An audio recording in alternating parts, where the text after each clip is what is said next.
Assalamualaikum warahmatullahi wabarakatuh. Selamat pagi. Eh, di sini kita bakal belajar tentang mengenai ARGIS. Jadi kita akan langsung ke pembahasan materi. Yang pertama tuh kita ngebahas nih tentang mengenai ARGIS. Apa sih itu ARGIS?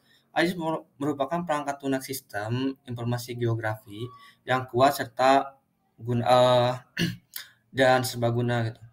Nah, di situ ada ArcGIS Map 10.8, itu merupakan komponen utama dari ArcGIS Desktop yang digunakan buat berbagai keperluan nih. Kalau misalnya kita mau buat peta, terus analisis spasial dan pengelolaan data geografis. Jadi kita dapat menggunakan ArcGIS Map kayak gitu.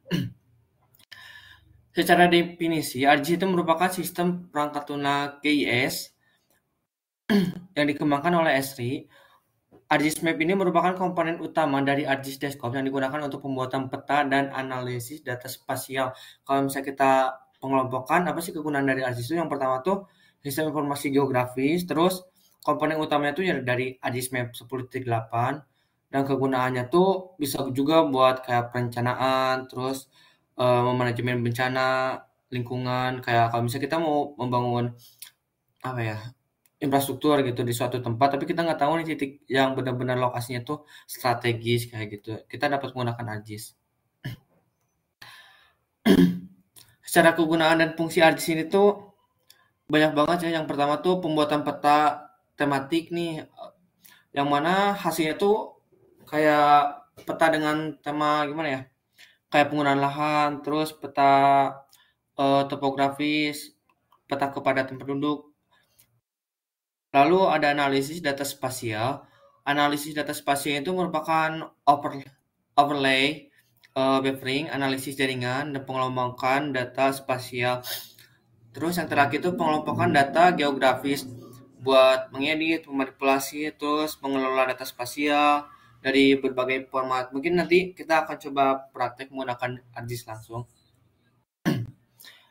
Lalu dari jenis data, ArcGIS itu dapat mengeksekusi data tuh dari beberapa jenis ya. Ada data vektor, data raster, terus table juga bisa. Nah, apa sih data vektor? Data vektor tuh menggambarkan lokasi, bentuk, ukuran, objek geografis. Jadi kalau misalnya kita mau mengukur nih di suatu tempat menggunakan peta, kayak kita butuh nih data peta Kabupaten Bandung. Nah, nanti kita bakal bisa nampilin nih menggunakan data vektor kayak gitu. Terus dari data table juga kita bisa mengeksekusi kayak kita tuh punya data curah hujan di berbagai titik. Nah, nanti tuh kita bakal coba dibuatin peta kayak gitu secara merata gitu.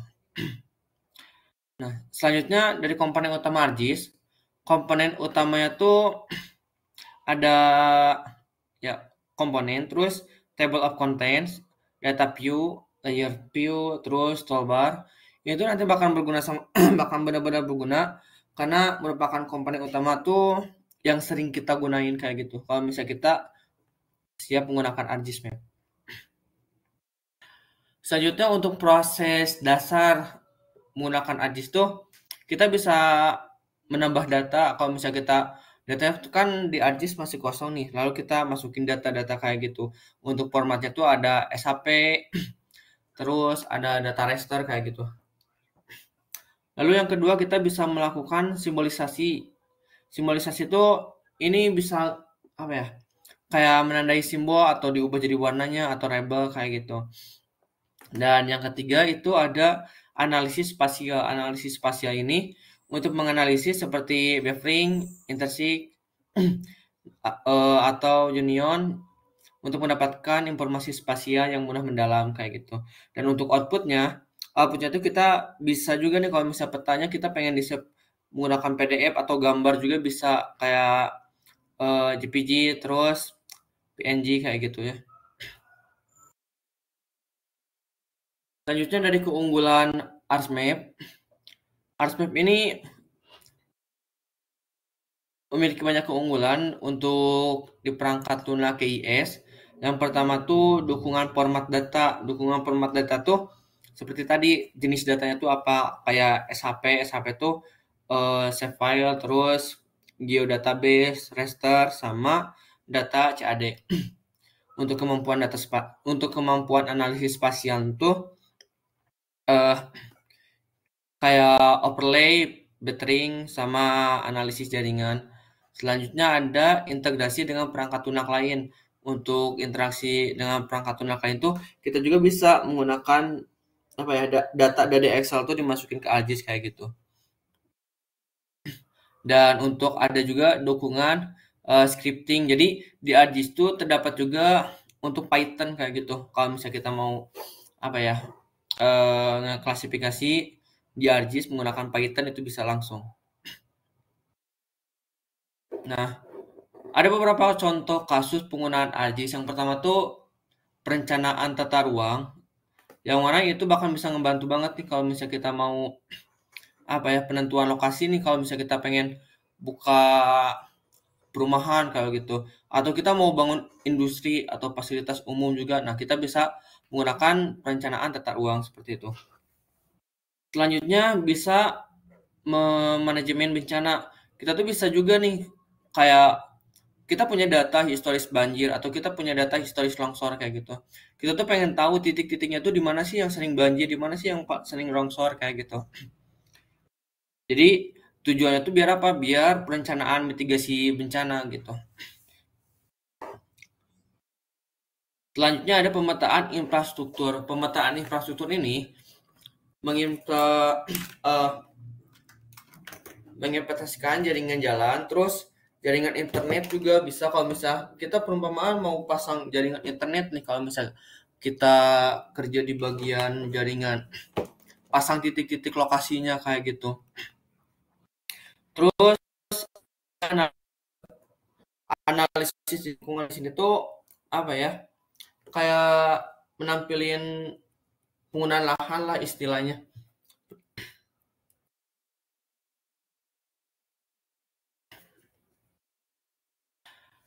Di ArcGIS juga memiliki kekurangannya. Yang pertama tuh spesifikasi komputer, karena ArcGIS lumayan agak besar juga, 2 gigaan kalau nggak salah.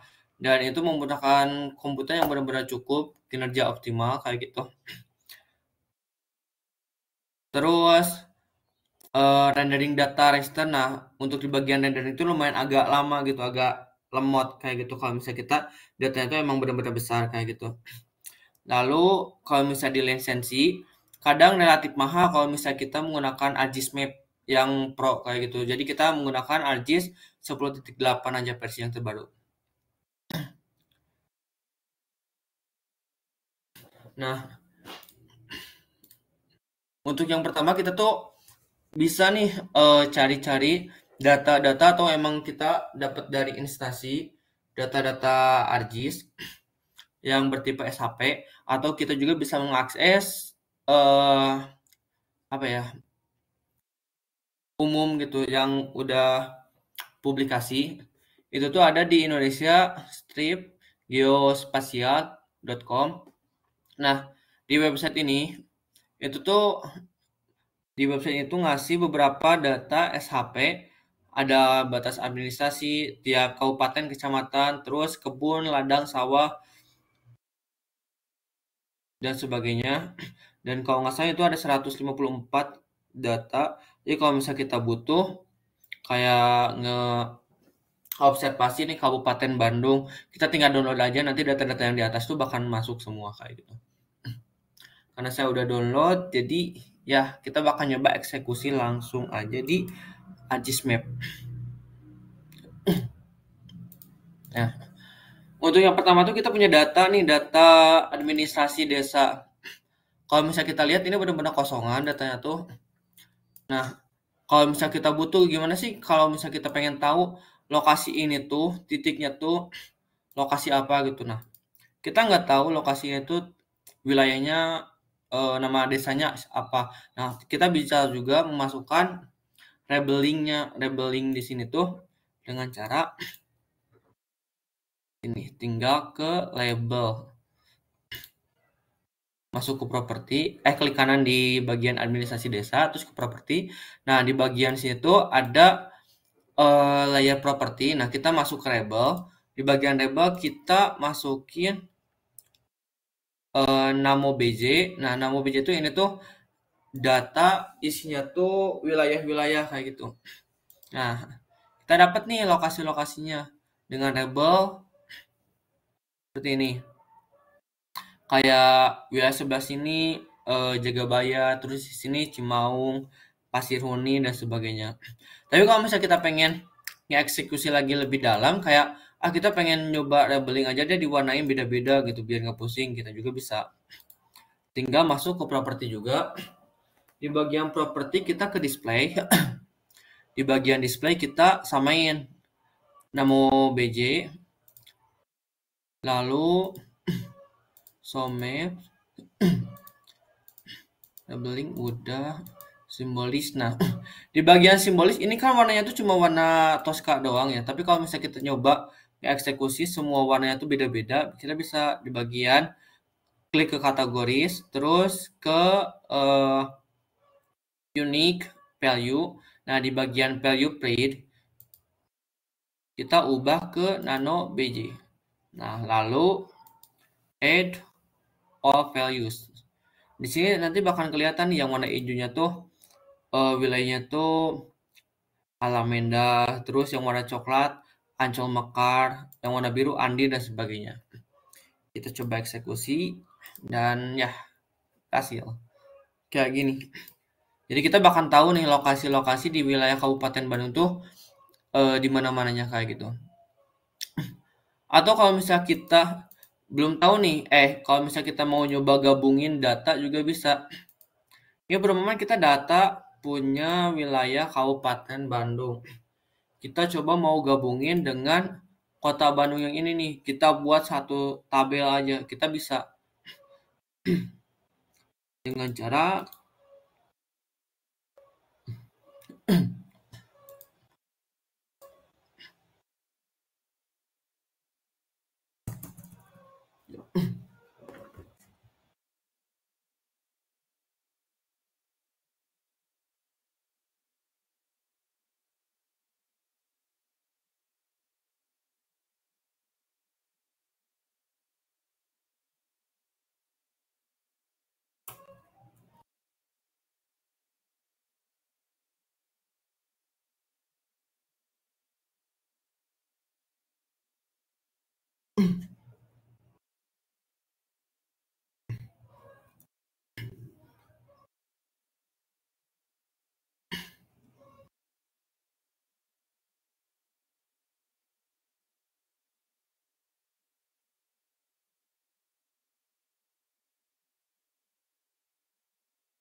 nah, kita balik lagi untuk misalnya kita mau gabungin ini data peta Kabupaten Bandung dengan Kota Bandung, kita pengen dibuat satu file aja. Kita masuk ke Geometry Processing. Setelah masuk ke Geometry Processing, kita coba merge. Nah, di bagian input data, kita masukin nih data yang ingin kita gabungin. Kita coba gabungin data dari Kota Bandung sama Kabupaten Bandung nih. Kita masukin di sini data lama. Nah, sama Kota Bandung. Ini ada dua file SAP. Dua file SAP itu yang pertama Kota Bandung, yang kedua dari administrasi desa. Lalu kita oke aja langsung. Nah, kita tunggu. Nanti prosesnya tuh sedang berjalan. Nanti kalau misalnya udah beres bakal langsung muncul di bagian table of contents-nya kayak gitu.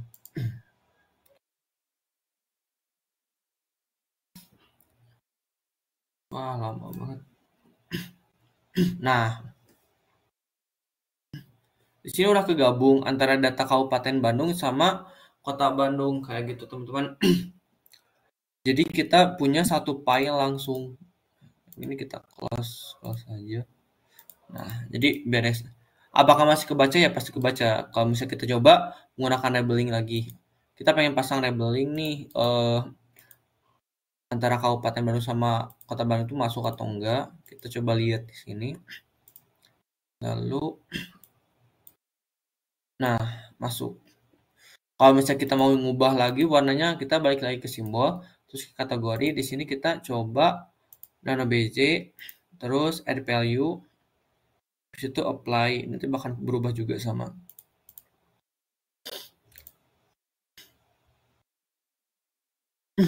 Itu cara untuk menggabungkan beberapa data SHP kayak gitu teman-teman. Jadi boleh banget kalau misalnya kalian mau nyoba, langsung dicoba aja. Dan untuk cara download ArcGIS Map tuh ada di websitenya juga ya. Tinggal klik aja ArcGIS Map 10.8 nanti tinggal di download aja.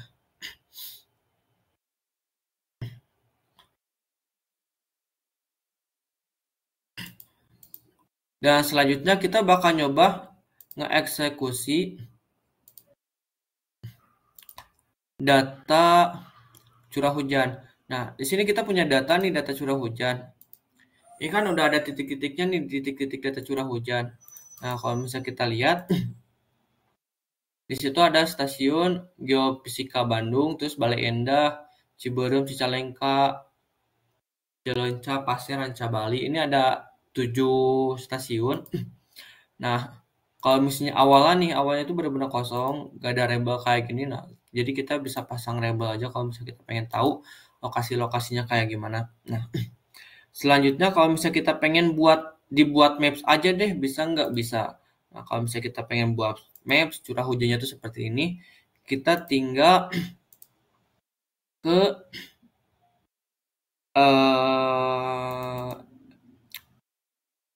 extract multi value, lalu masukin data curah hujan.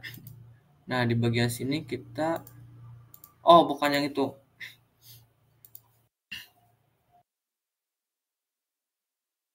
Bagian properti.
Untuk membuat data peta curah hujan tuh kita coba search di sini cari IDW. Nah, IDW di sini ada 3 pilihan, ada IDW 3D analisis, terus ada spatial analisis, terus ada geostatistical analisis. Nah, kita coba pilih ke 3D analisis karena kita bakal mau nyoba buat peta. Selanjutnya kita input data curah hujannya. Data curah hujan, lalu di bagian jet value kita masukkan parameternya curah hujannya. Nah, setelah ini kita jangan langsung oke, karena kalau misalnya kita langsung oke, hasilnya tuh bakal kotak aja gitu. Jadi kita harus sesuaiin dulu data curah hujan tuh kita mau dibuatnya tuh dalam bentuk apa data. Kita coba dengan mengikuti pola dari Kabupaten Bandung. Nah, kita masuk ke environment, lalu ke processing, extend. Nah, di bagian extend ini kan DPAL. DPAL tuh luasan petanya gitu. Nah, kita belum tahu nih labnya berapa, topnya berapa, roadnya berapa, bottomnya berapa. Nah, kita ubah samain dengan Kabupaten Bandung, samain dengan SHP yang ada gitu. Nah, kita coba dengan Kabupaten Bandung. Selanjutnya kita masuk ke raster analisis. Di raster analisis ini harus maksimum input. Lalu di bagian March kita masuk ke Kabupaten Bandung tadi tuh. Harus disamain. Lalu oke. Dan kita tunggu. Nah, ini udah selesai. Kalau misalnya kita mau coba buat kategori curah hujan nih. Seperti itu, teman-teman. Boleh banget kalau misalnya kalian mau nyoba. Nah, di sini kan ada pengelompokannya tuh 9 ya kalau nggak salah. 1, 2, 3, 4, 5, 6, 7, 8, 9. Nah, di sini kan kategorinya tuh ada 9 nih, tapi kita pengen nyobanya tuh 5 kategori aja bisa. Jadi di sini kita klik filenya, lalu klik kanan, masuk ke properti.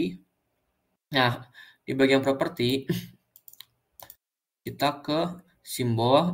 Nah, di simbol tuh ada klasifikasi. Nah, di sini tuh kita ubah klasisnya tuh mau berapa, mau 3 kah, jadi bakal ada pengelompokan kayak gini, atau kita coba mau 5. Nah, ini kalau misalnya kita pengen ubah warna, kalau misalnya kita lihat apply, nah seperti ini hasilnya. Tapi kalau misalnya kita pengen nyoba ubah warna, kita bisa ngubah warna dengan warna biru biar lebih pas sama air. Nah, seperti ini. Selesai. Ini cara kita ngebuat data peta curah hujan. Jadi menggunakan IDW. Selanjutnya kita mau nyoba nih masukin data-data ini tuh. Kita punya titik-titik nih, titik-titik lokasi perumpamaan itu lokasi apa ya? Ya lokasi latitude longitudenya ya, titik koordinat yang bakalan kita eksekusi perumpamaan. Titik-titik ini tuh merupakan data apa ya? Data bencana deh, data bencana gitu. Atau data banjir. Nah, kita coba gabungin data-data di situ dengan memasukkan data curah hujan, terus penggunaan lahan, sama jenis tanah. Penggunaan jenis tanah. Nah, di 3 parameter ini kita masukin juga titik-titiknya. Jadi ada 4 parameter, yaitu titik lokasi, curah hujan, penggunaan lahan, sama jenis tanah. Dengan cara masuk ke multi value to point. Oh, di sini dulu nih. Masuk ke R toolbars. Nah, di sini nih ada ya. Kalau misalnya nggak ada di samping, ada di bagian navbar. Lalu masuk ke spatial analysis tools. Lalu ke extraction, lalu ke extract multi value to point.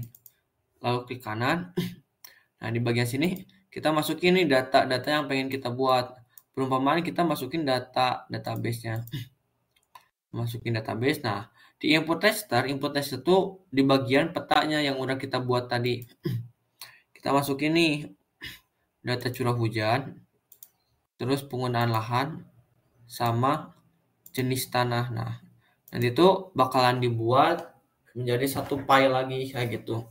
Kalau misalnya kita pengen masukin titik lokasinya. Nah, udah beres. Kita coba lihat datanya. Tinggal diklik datanya, lalu klik kanan, lalu ke open attribute table. Nah, di sini bakal kelihatan setiap data pada table itu seperti apa. Nah, di sini ada nih. Ada curah hujan, penggunaan lahan, jenis tanah. Ini jadi double karena tadi saya udah coba dulu, jadi ada dua table. Ada duplikat lah. Yang gitu. Kalau misalnya kita pengen hapus nih data-data di sini kan kita nggak bisa ngapus kayak gini ya. Tinggal klik kanan hapus, nggak ada pilihannya kan. Nah, kalau misalnya kita hapus kan nggak bisa ya. Jadi kita bisa coba edit. Bentar, saya kecilin dulu. Nah, di sini ada editor. Klik editor, lalu start edit. Nah, di bagian start edit kita coba eksekusi. data yang ingin kita ubah gitu. Perumpamaan kita coba ke database.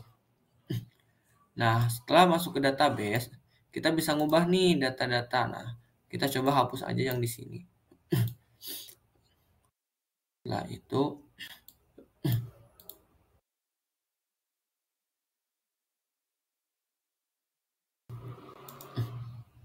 Lester, terus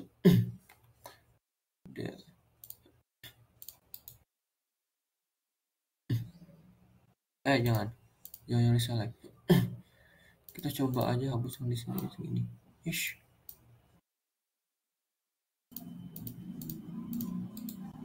Hapus dulu selectnya.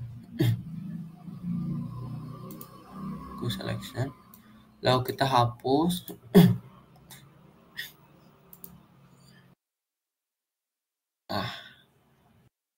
Kok di freeze? Salah pencet. Kok masih nggak bisa ya? Bentar. Udah jalan. Nah, delete file. Dah selesai. Jadi kehapus data kolom yang tadi. Itu cara ngehapus di bagian tabelnya.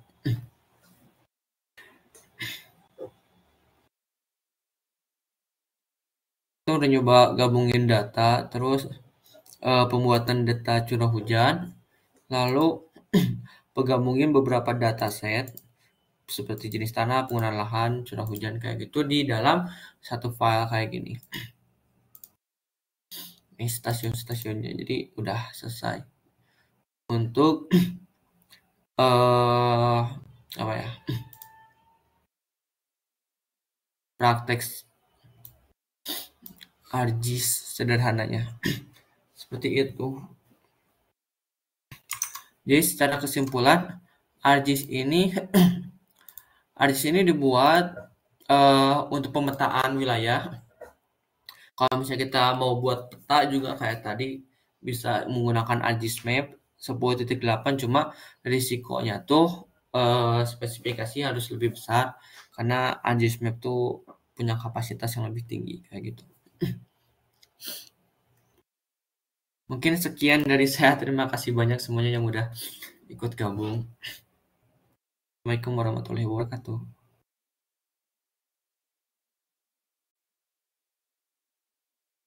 Oh, nggak ada share screen ya? Oh iya, saya coba praktekin ulang lagi aja ya.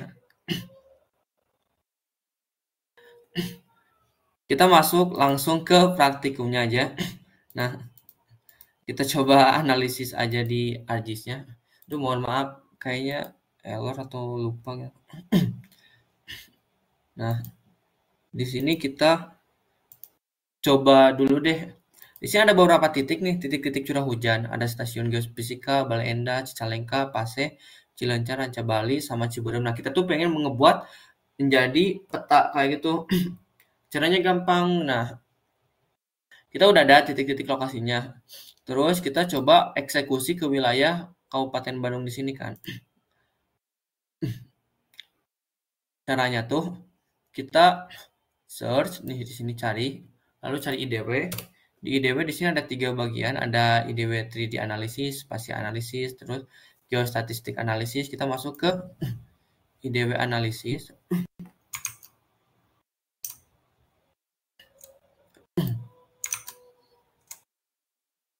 Nah, di bagian IDW analisis kita masukin datasetnya. Dimasukin curah hujannya. Karena kita akan eksekusi curah hujan, lalu di bagian jet value file kita masukin curah hujannya. Lalu selanjutnya ke employment. Di sini masuk ke bagian preprocessing. Nah, di bagian extend itu kan masih default nih. Default itu kan top left, right sama bottomnya itu masih kosong nih. Jadi hasilnya itu bakal kotak. Jadi kita nggak bisa langsung enter. Jadi kita masukin dulu peta yang sesuai. Lumayan kita nyoba sesuai dengan Kabupaten Bandung. Nanti bakal keluar nih topnya berapa, leftnya berapa, bottomnya berapa, right-nya berapa. Lalu selanjutnya ke raster analisis. Nah, di bagian raster analisis kita masukin di cell size-nya tuh maximum of input. Lalu ke Mars, Marsnya tuh di sini masukin juga Kabupaten Bandung samain dengan yang sebelumnya. Kalau udah kita oke. Nanti bakalan dibuat dalam bentuk peta. Nah, seperti ini. Ini udah berhasil. Kalau misalnya kita pengen nyoba, ini kan ada 9 cluster kan. Nah, pengen nyoba ngebuat cluster aja. Dengan cara kita ke properti. Nah, di bagian properti, di bagian class size, kita nih sesuai yang kita kemauannya. Kalau misalnya kita pengen ubah 3, itu bisa. Kalau misalnya ubah 3, nah seperti ini. Atau kita pengen ubah di 5 aja deh, 5 kelas gitu kan. Nah, kita berhasil juga nih 5 kelas. Karena curah hujan tuh identitasnya tuh warna sama air ya, air tuh warna biru nih. Kita ubah warnanya, perumpamaan pengen warna biru aja. Nah, kita coba di bagian sini. Nanti warnanya akan berubah menjadi warna biru. Itu cara ngebuat peta dengan menggunakan titik koordinatnya gitu, titik lokasinya. Kayak gitu. Selanjutnya kita nyoba ngegabungin nih data curah hujan ini tuh dengan ini ada data curah hujan, terus ada penggunaan lahan. Ada penggunaan lahan, terus ada juga data dari jenis tanah. Nah, kita pengen ngegabungin nih di 3 data ini tuh dengan menggunakan titik lokasi juga. Perumpamaan titik lokasi ini tuh titik apa ya, bencana banjir atau bencana apalah gitu istilahnya. Kita asumsikan ini titik lokasi bencana banjir gitu. Nah, dengan cara kita masuk ke ARS toolbar, lalu ke spatial analysis tool, lalu ke extraction. Di extraction kita ke extract multi value to point, lalu klik 2 kali. Nah, di bagian insert point future kita masukin dataset yang tadi, yang titik-titik lokasi yang ini nih. Nah, di bagian input raster kita masuk ke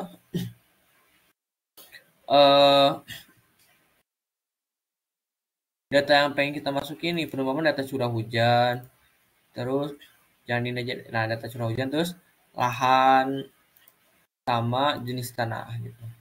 Kita oke. Nanti si datanya itu bakal muncul di bagian dataset. Ini sedang dieksekusi. Kalau udah selesai nanti ada keterangan kayak gini ya di sebelah kanan bawahnya. Nah, kita coba lihat di bagian datasetnya itu klik kanan terus ke open attribute table. Nah, di bagian table nanti bakal kelihatan lokasi data-data pada data tabelnya tuh. Kita coba lihat apakah udah masuk. Nah, ini ada curah hujan, penggunaan lahan, jenis tanah. Yang udah masuk jadi double ya, karena tadi udah coba juga. Kayak gitu, kalau misalnya kita mau hapus juga bisa. Cara ngapusnya tuh tinggal ya klik kanan aja kayak gitu.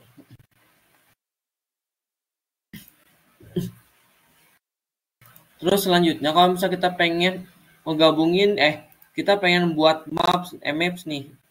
Ini kan kita punya data nih Kabupaten Bandung, terus ada data juga Kota Bandung sama Kabupaten Bandung. Ada 2 data. Nah, kita tuh pengen buat jadi satu peta gitu. Itu bisa caranya tinggal ke geopreprocessing. Di bagian geopreprocessing kita ke merge. Nah, di bagian merge input database. Di bagian input database kita masukkan data Kabupaten Bandung sama Kota Bandung. Nah, nantinya bakalan eksekusi. Jadi satu table ini kan awalnya ada dua table kan. Ada 2 table antara Kabupaten Bandung yang ini sama. Nah, kita tuh pengen buat menjadi aja gitu. Nah, kita udah selesai ini dibuat satu file ini. Nah, ini udah jadi satu file kayak gini ya. Kita kan nggak tahu titik di sini tuh sebenarnya lokasi mana sih, ini lokasinya daerah apa kayak gitu. Nah, kita juga bisa masukin label dengan cara masuk ke properti. Nah, di bagian sini ada label. Nah, di bagian label kita masukin ke nama BJ. Nah, di nama BJ kita coba apply aja. Nanti bakal muncul label-labelnya kayak gitu. Nah, ini udah muncul nih label-labelnya kayak oh ini wilayah ini tuh Bojong Sari, sebelah sini Bale Endah, terus sebelah sini Andir, atasnya Bojong Soang kayak gitu. Atasnya lagi Lengkong. Ini data-datanya udah keluar nih semua. Kayak gitu. Tapi kalau misalnya kita agak pusing nih, kayaknya warnanya sama. Kalau misalnya kita ubah warnanya bisa nggak? Bisa. Nah, caranya tuh klik kanan, masuk ke properti lagi.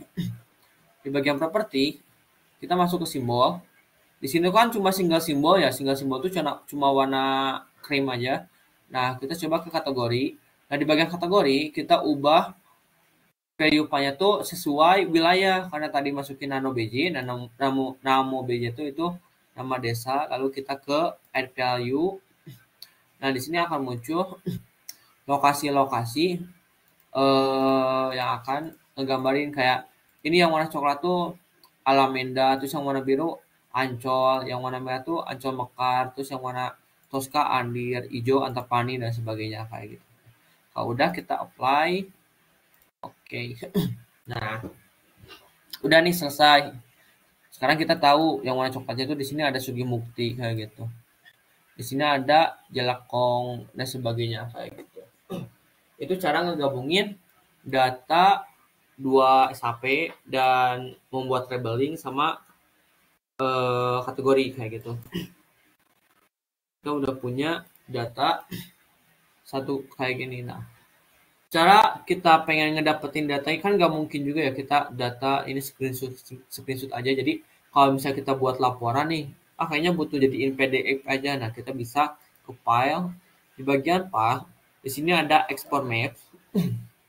Nah, di bagian export map, di sini tuh ada beberapa tipe nih. Ada pakai PDF, ada bisa gambar juga, JPG, terus bisa juga dibuatin TIFF atau GIF kayak gitu-gitu. Ini ada beberapa tipe yang bakalan kita butuhin. Perumpamaan kalau misalnya kita butuh PDF, udah kita PDF. Nah, kita coba masukin ke desktop aja deh biar kelihatan jelas. Nah, di bagian desktop kita save.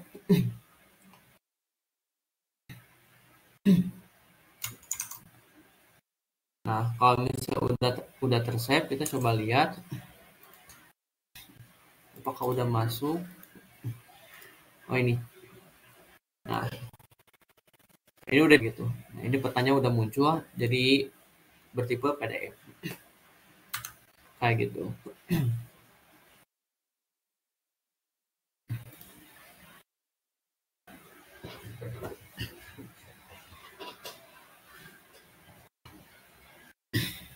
Untuk data-data SHP mungkin kalau misalnya butuh, di sini ada beberapa data SHP, ada batasan administrasi, terus kebun, ladang, sawah. Kalau misalnya kita nyoba eksekusi kayak kita mau nyoba analisis ada deh wilayah sawah kayak gitu, terus tentang campur kayak gitu di suatu daerah, kita bisa nih dapetinnya tuh secara publikasi di indonesia-geospatial.com. Di sini bakalan muncul data-data SHP. Nah, kita tinggal sesuaiin aja nih mau di kota mana. Kalau misalnya kota Bandung, kita download, nanti bakal keluar semua data-data ini tuh.